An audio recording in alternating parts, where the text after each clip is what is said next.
আমি যদি ভাবো যে জুবিন গাৰ্গক আমাক ৰাখিব লাগে ডিজিটেল মিডিয়াত জুবিন গাৰ্গক নিজৰ পকেটৰ ভিতৰত ৰখাৰ বাহিৰে ক'তো নাথাকিব বেছি দিন মই এইটো একদম স্পষ্টকৈ কৈ দিলোঁ পকেটত থাকিব মানে মোবাইলটো যে আছে তাতে গান কেইটামান আছে মন যাব পকেটৰ পৰা উলিয়াব নিজে শুনিব তাৰ বাহিৰে একো নহ'ব এই যে মূৰ্তি চুৰ্তি বনাইছে খুবেই ভাল কথা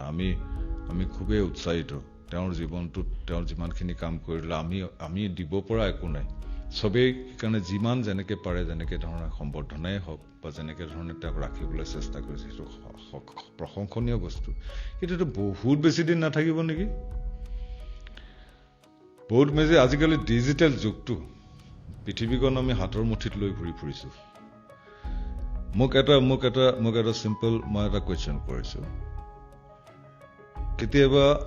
আমাৰ গুৱাহাটীতেই থকা দীঘলী পুখুৰী পাৰৰ ষ্টেট মিউজিয়ামটোলৈ গৈছানে তাৰপিছত এতিয়া তোমাৰ ল'ৰাটোকো কেতিয়াবা লৈ গৈছানে বা তাৰ লগৰ বা তাতকৈ ওপৰৰ বা তোমাতকৈ সৰু তোমাৰ ভণ্টি বা মোৰ ভাইটি এটা গৈছেনে তালৈ নাই যোৱা কিয় নাই যোৱা য'ত নেকি সেইটো সময়ত মোৰ মামা নীলপৱন বৰুৱা আছিলে তেওঁৰ এখন কেফে আছিলে তাত মই কেতিয়াবা ফটককৈ সোমাই দিছিলোঁ মামা ভালে আছেনে আজতকো পাই আহিলোঁ মই এনে আহিলোঁ তোমাক মাতটো লগাওঁ ৰ'বা কেনেকুৱা আজিকালি মানুহ আহেনে এইবাৰ বুজিছে বহুত মানুহ আহিলে যোৱা বছৰটো মই ভালেই কামাই কৰিলোঁ ৰ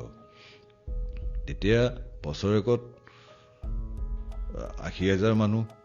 ৯০,০০০ মানুহ সোমাইছিলে তাত এতিয়া বছৰেকত ৯০টা মানুহ সোমাই নাই সন্দেহ আছে যিহেতু আমি ভাবি আছো জুবিন গাৰ্গৰ এটা আমি এটা মিউজিয়াম বনাম কিমান দিনলৈকে তাৰপিছত কি হ'ব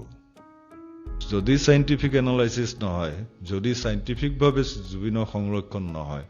ডিজিটেলাইজ কৰাৰ কথাটোত মই ছাপোৰ্ট নকৰোঁ জুবিন গাৰ্গৰ যদি সংগ্ৰহ হয় পৃথিৱীয়ে জানিবৰ কাৰণে ডিজিটেলাইজ কৰাটো দৰকাৰ কিন্তু পৃথিৱীৰ বিভিন্ন মানুহ আহি যেতিয়া চাবলৈ আহিব এটা মিউজিয়ামটো চাবলৈ অহাটোৱে আমাৰ ডাঙৰ দায়িত্ব তেতিয়াহে গম পাব মিউজিয়ামটো চাবলৈ তেতিয়া গম পাবি জুবিন গাৰ্গ কি বস্তু আছিলে এনেই মোবাইলটোত চাই পেলাই এতিয়া গুগল চাৰ্চ কৰি পেলাই মইতো শুনাত গুগল চাৰ্চ ইঞ্জিন বোলে অকণমান গৰম হৈ বন্ধই হৈ গৈছিল অলপ দেৰিৰ কাৰণে মই শুনিছোৱে মই নাজানো বৰ বিশেষ তাৰমানে ইমান মানুহে চাৰ্জ কৰিছে তাৰ আগতে আমি জুবিন গাৰ্গক আমি নিজে অসমীয়াখিনিয়ে চিনি নাপালো আৰু যে 10 বছৰৰ পিছত অসমীয়া মানুহখিনিয়ে মনত ৰাখিব সেইটো সন্দেহ আছে সেইকাৰণে আমি বস্তুটো বেলেগ ধৰণে উপস্থাপন কৰিব লাগিব যাতে চাবলৈ আহিবই